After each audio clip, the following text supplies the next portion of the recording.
आस्था, प्रेम आणि नात्यातला ओलावा जर कुणाचा असेल तर त्या फक्त माणसाचं नाव शरद पवार आहे. त्याचं कारण तुम्ही बघताय की बीड आणि परभणीला पहिले साहेब गेले आणि त्याच्यानंतर तुम्ही बघताय तुमच्याच चॅनलवर मी बघते खूपशे लोक सत्तेमधले जे महाराष्ट्रातच होते इतके दिवस ते आता बीड आणि परभणीला जाताना दिसत आहेत. पण पहिले व्यक्ती तिथे खरं तर जाणारे म्हणजे आमचे खासदार स्थानिक बजरंग अप्पा सोनवणे.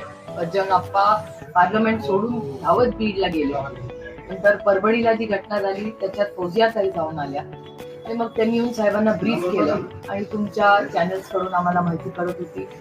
आणि जेव्हा जी माहिती आली साहेबांनी निर्णय घेतला की बीड आणि परभणीला जाणं अतिशय महत्वाचं आहे. कारण पवार साहेब हे पहिले नेते देशाचे जे बीड आणि परभणीला जाऊन आले. त्यानंतर रोजच त्या बातम्या येत आहेत, रोज लोक जात आहेत.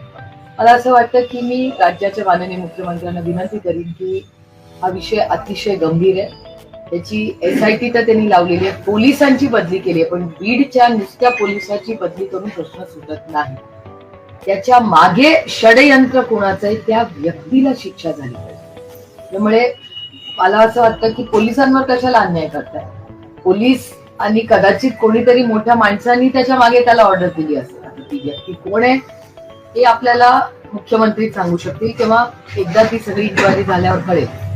आणि परभणीच्याही घटनेमध्ये तसंच आहे. परभणीच्या घटनेमध्ये नक्की काय झालं हे महाराष्ट्राला कळलंच पाहिजे.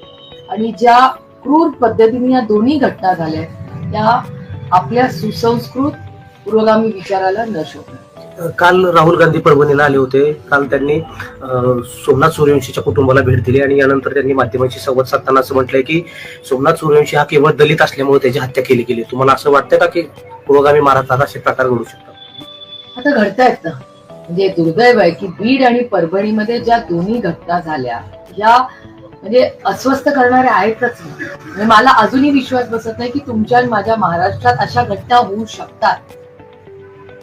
जे धक्कादायक आहे, ज्या गोष्टी एखाद्या नॉव्हेलमध्ये किंवा एखाद्या सिनेमामध्ये ज्या आपण पाहिलेल्या आहेत ते वास्तव आज महाराष्ट्रात होते. म्हणजे बीड असेल किंवा परभणी दोन्ही मधल्या जर डिटेल, आणि मी तर काही फील्डवर नव्हते, आम्हाला बातम्या कुठून कळतात स्थानिक लिडरशिप कडून किंवा प्रेसमधून.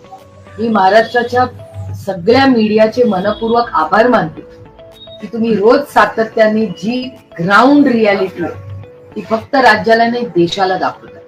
कारण ही जी घटना झाली अशी ही कुठल्याही राज्याला नाही आपल्या देशाच्या संस्कृतीला न शोभणारी आणि धक्कादायक आणि अस्वस्थ. म्हणजे काहीतरी कुठेतरी चुकतंय आणि जर त्याच्यात या दोघांना न्याय मिळाला नाही तर पुढचा महाराष्ट्र कसा असेल. म्हणजे माझ्या मनात भीती वाटते आणि मला महाराष्ट्रात फिरताना कधीही भीती वाटलेली नाही.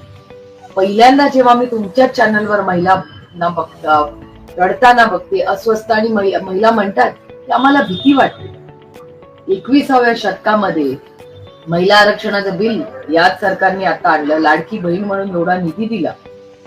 पण मग महिलेची सुरक्षितता ही आपली कुठल्याही सरकारची जबाबदारी नाही का?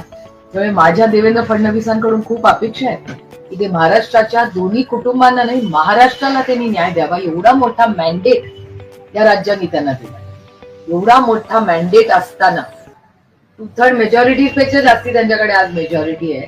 असं असताना महाराष्ट्राच्या जनतेने एवढी पण अपेक्षा करू नये त्यांच्याकडून की त्यांना न्याय मिळावा. नवीन घडामोडी पाहण्यासाठी आजच आम्ही मुंबईकर 24 तासला लाईक करा, सबस्क्राईब करा आणि अपडेट राहा.